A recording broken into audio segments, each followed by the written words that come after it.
gave the fake president $2 million. Now I'm going to give you the other 7, each of whom gave at least $1 million. So we got first, Houston Texans, owner Bob McNair. Number 2, Stan Kroenke, the owner of the LA Rams, $1 million. Number 3, Woody Johnson, owner of the New York Jets, $1 million. Number 4, Robert Kraft, New England Patriots, $1 million. Number 5, Jerry Jones, Dallas Cowboys, $1 million. Dan Snyder, Washington, and never call them the Redskins because that's one of the most racist things you can ever do. So just say Washington. That's Dan Snyder, Washington, number 6. Number 7, Shad Khan, Jacksonville Jaguars. And finally, number 8, Edward Glazer, Tampa Bay Buccaneers. So this is the thing. I was going to take a break so that we can go from one topic to the other. We are going to take a quick break right now, but when we come back, we're not going to go into the second topic. I'm talking a little bit about NFL right now, but I'm condensing that into about a minute or two. I'm going to wrap this up in the next 30 seconds. We're going to take a break. When we come back, we're going to go back into the parking authority, and I'm going to tell you 4 guaranteed ways to beat any parking ticket. But before we take that break, remember these teams. The first one gave $2 million to the fake president's campaign. The remainder gave $1 million. Those teams are Houston Texans, Tampa Bay Buccaneers, LA Rams, New York Jets, New England Patriots, Dallas Cowboys, Washington, and then finally Jacksonville Jaguars. Those owners are the reason that that asshole is in the White House. We've got to take a quick break. And as soon as we come back, please have your pens, please have your pads, and write down what I'm going to tell you about how to beat any parking ticket in Philly. But first, this break right here.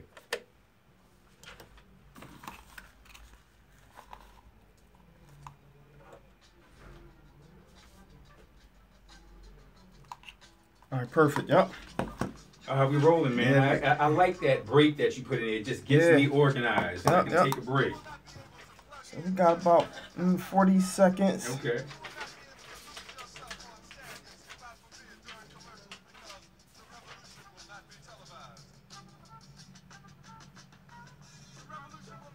$30 seconds.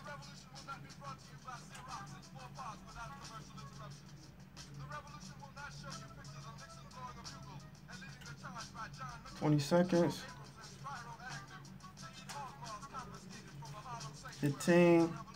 Stand by at 10, 9, 8, 7, 6, 5, 4, 3. You might notice that today's show seems smooth. I mean, it's usually pretty good here in terms of production, but today it's even smoother because we got Charles Gregory on the boards. With smooth, with the Philly Cam stuff going on, and it's smooth with Facebook Live. You're going to be like, why is that old guy Mike Cord? How does he know about Facebook Live? I don't know shit about Facebook Live. He hooked it up. He hooked up the Facebook Live, and he hooked up the production here at Philly Cam. So big shout out for Charles Gregory. As I told you, and by the way, I'm going to read out some names here. I saw Laura Elam. She's suggesting that I drink some water. I'm on a roll, Laura. I don't need no water. Then we got somebody else I just saw here whose name... I can't make it out, but this person said he was getting his pen and his pad in order to write this stuff down. And those who just tuned in, you're wondering why on Facebook Live somebody wrote to Michael Cord that I'm getting my pen and my pad. Well, his brother's getting his pen and his pad, and I'm sure by now he got it because he wants to know how to beat any parking ticket. That's what I'm going to do for the next 20 minutes, 23 minutes. I'm going to tell you how you can beat any parking ticket. And this is how it came about. Back in 2013, 4 years ago, there was a Commonwealth Court decision.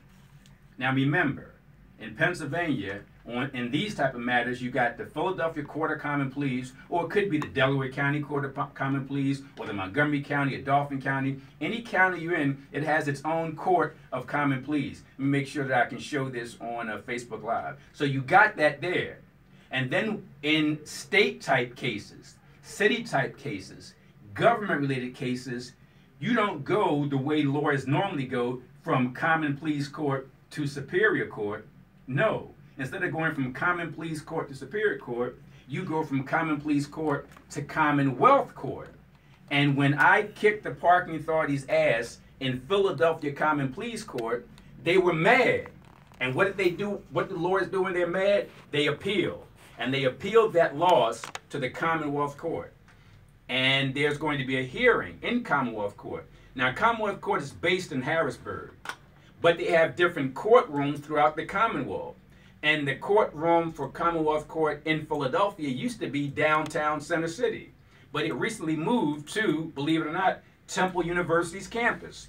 So the hearing of the parking authority versus Michael Chorde in Commonwealth Court is going to take place in Philly on Temple University's campus. Jot this down.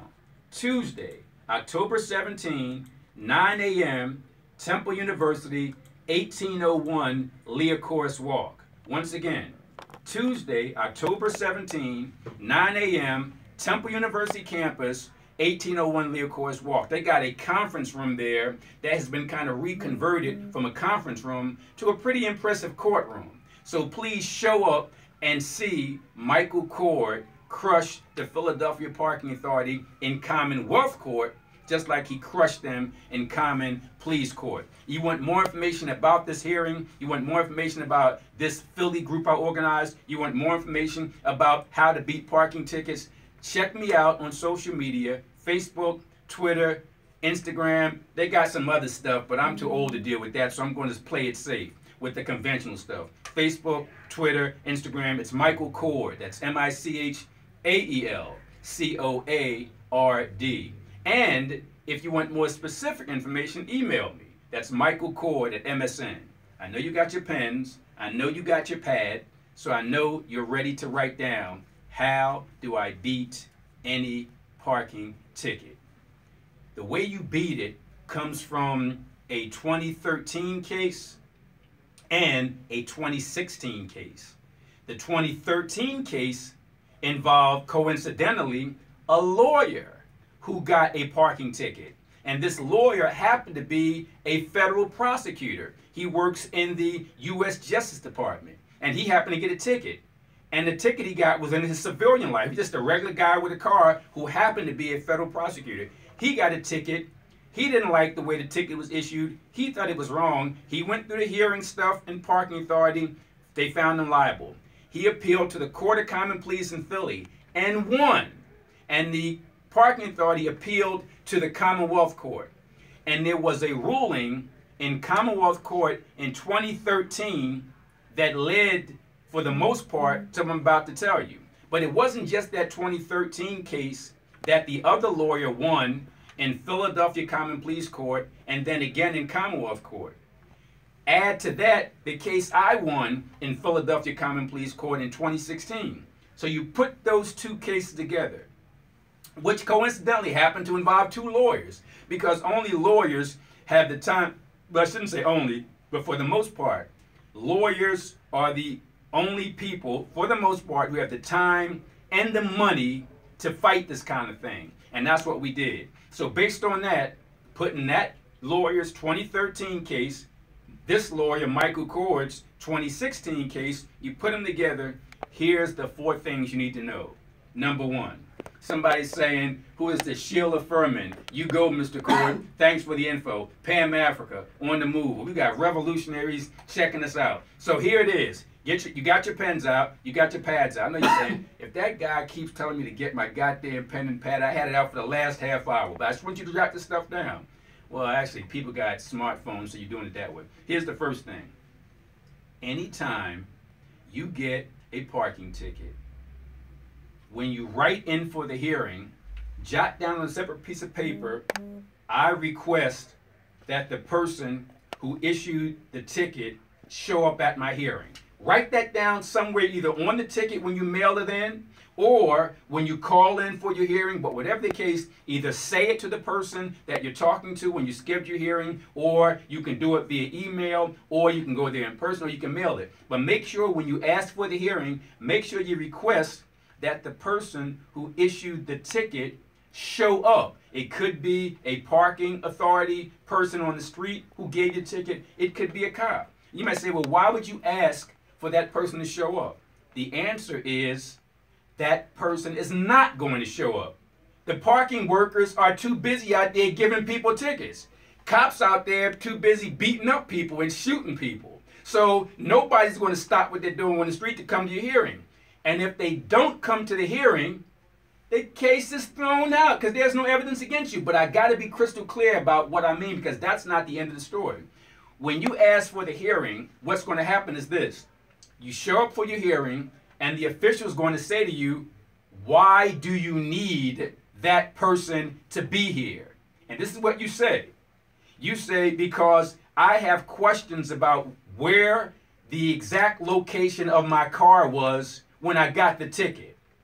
The ticket, just reading it here, it doesn't say exactly where my car was. That's one thing I might want to ask. The second thing I might want to ask is the exact time that I received the ticket, because a lot of times it might say 4 o'clock, or it might say 4:15, or it might say 4:30. You want to know the exact time that you were ticketed. In addition, you want to know the exact date. Now, the parking official might say, well, the time is on here, or the date is on here. You say that people make mistakes.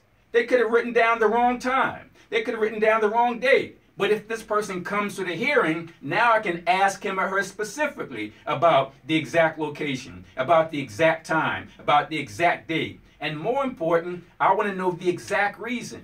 In the general sense, it might say expired meter. Well, I want to know, where was that meter exactly? And how long had it expired before you gave me a ticket? In other words, I have questions for the person who gave me this ticket that the ticket itself can't answer. That's why I need that person here. And any other information. So this is the thing. Remember, number one, always ask that the person who issued the ticket be required to show up at the hearing. And when the hearing officer asks you, because they will, why do you need that person there? You say, because I got questions about the exact location of where my car was. I got questions about the exact time I was ticketed. I got questions about the exact date that I was ticketed. And most important, I got questions about the exact reason I was ticketed. Because there's just a little summary statement here, there that doesn't answer my questions. And there might be other pertinent questions. So if you tell the hearing officer that you want that person present for these and any other reason you can think of, and that person does not show up, case dismissed. You win. That's almost like a situation where I do criminal law, for example. And let's say, and I do mostly murder cases. So let's say somebody gets killed, the police arrest my client, the prosecutor prosecutes my client, we go to court, but there's no eyewitness against my client. There's no ear witness against my client. There's no fingerprints. There's no DNA. There's no videotape. Just a police report that says Michael Cord's client killed somebody. I'm like, no, that's not enough. I need to know who said what and how they were able to say it. Other thing you might want to say is, hey, I often walk, let's say you got a ticket in the 6300 block of Arch Street. You might say, well, I've been around that area a lot of times, and every time I see the parking official, he's got these really thick glasses on.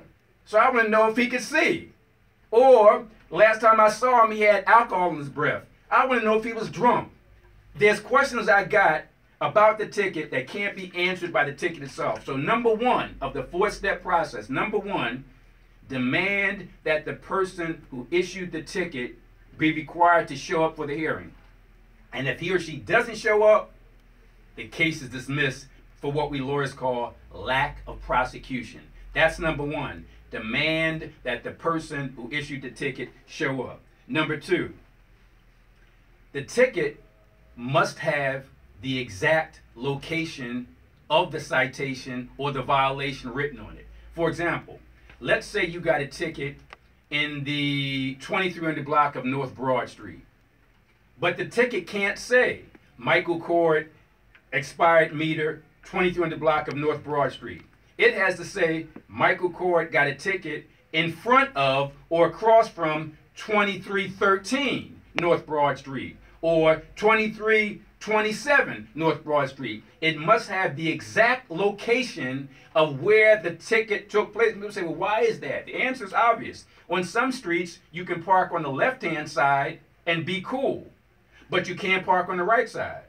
In some areas of the city, you can park on the right side, but can't park on the left side. So in order for me to have a valid ticket, I got to know exactly what address I was in front of. So the second thing, if they don't have on the ticket the exact location, street address, 2313, 3292, whatever, not the 3300 block of 19th Street, not, instead of being, for example, 3300 block of North 19th Street, it has to say 3329 or 3317. I want to be clear because Brother Malcolm taught me, and Brother Malcolm said, make it plain. So I don't want to give you this technical legal mumbo jumbo that lawyers normally do. I want to break it down. So remember, number one, request that the person who issued the ticket show up. If he or she doesn't show up, case dismissed, lack of prosecution. Who else is responding here? We got Wesley Bass and we got Rovetta Everett Gilmore. Everybody's loving this. Spread the word. Big shout out to Charles Gregory for setting this whole thing up. So number one, make sure you ask that the person that issued the ticket show up, because that person ain't going to show up. They're too busy doing other stuff. And if they don't show up, case dismissed, lack of prosecution. Number two, if the ticket doesn't have the exact street location, not the unit block, but the exact street location on that block, request a dismissal. Number three, this is really important. Let's say this is the no parking. I guess they can see me here on Facebook. Let's say this is the no parking sign, and I'm driving up the street. And as I'm driving up Broad Street, I'm traveling north on Broad Street. And as I pull into the parking space, there's a no parking sign. If I'm traveling north on Broad Street, that sign must be facing south. Because if I'm driving north, I can't see the sign if it's facing north in the same direction I'm going. All I see is the back of it. So anytime, if you're driving east on the street, the sign got to be facing west. If you're traveling west on the street, the sign got to be facing east. If you're traveling north on the street, the sign got to be facing south. If you're traveling south on the street, the sign got to be facing north. The sign has to be facing you as the driver. If that sign is facing the street, or if that sign is facing the other way, it's a defective sign and you're not on notice. When I say not on notice, before you can be accused or charged with a crime or violation, you got to be on notice. We all know that you can't murder anybody. We're on notice. You can't rob anybody. We're on notice. You can't rape anybody. We're on notice. But what about other type of violations? Because yeah, even though they are crimes, with crimes, you can either go to jail or pay a fine. Well, the parking authority is a fine as well. So just like you lose money for criminal convictions, you lose money for parking authorities convictions. So they got to put you on notice. That sign has to be facing you, so it has to be facing the exact opposite direction of where you're going. Quick example. One day I was running to my office on Market Street, and my law office is at 17th and Market. So I'm traveling on Market Street. I'm going east. So I start somewhere near 20th Street, and I'm traveling down to 17th Street. As I'm traveling down to 17th Street, I pull up into a parking space. And it's good, it's legal.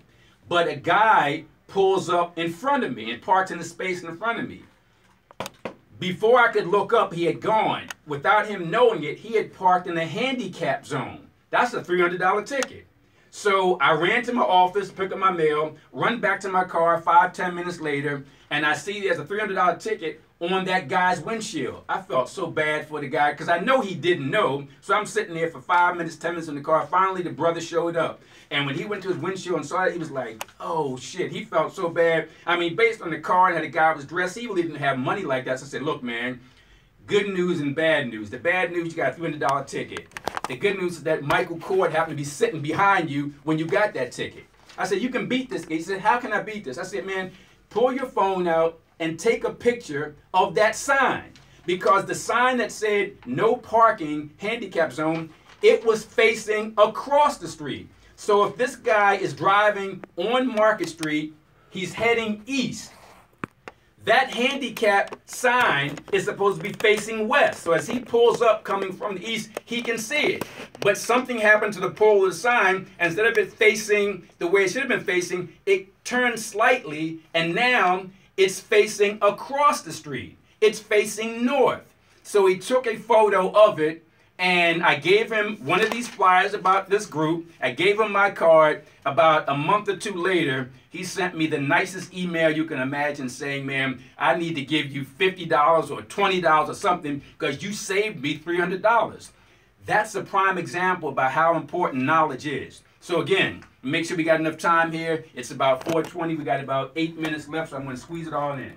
4 ways to beat the parking authority. 1, make sure you demand that the person who issued the ticket shows up. If they don't, you win. Number 2, make sure that the ticket has the exact street address. The exact street address of the violation, not the 400 block of 13th Street, not the 900 block of Filbert. It's got to say 412 19th Street. It's got to say 927 Filbert Street. It's got to have specific address, otherwise it's a violation. And number 3, make sure that the pole with the sign on it, the sign is facing you as the driver. If you're driving west, it's got to be facing east. If you're driving north, it's got to be facing south, and so on. And the 4th step is this. Let's say you do all this stuff or you do something different and the parking authority finds you liable. Well, for the most part, most people are just going to go ahead and pay it because they don't really have the time or the money to pay the $300 and do the legal research. But if you do decide you want to do what we lawyers call pro se. Pro se simply means for yourself, because you ain't going to pay a lawyer $3,000 for a $41 ticket. So you can do it yourself. But this is the thing. If you file the appeal, make sure you demand, let me back up. If you lose the case, say to the hearing officer, I demand that you give me your written decision. They can't just say Michael Chorde is liable.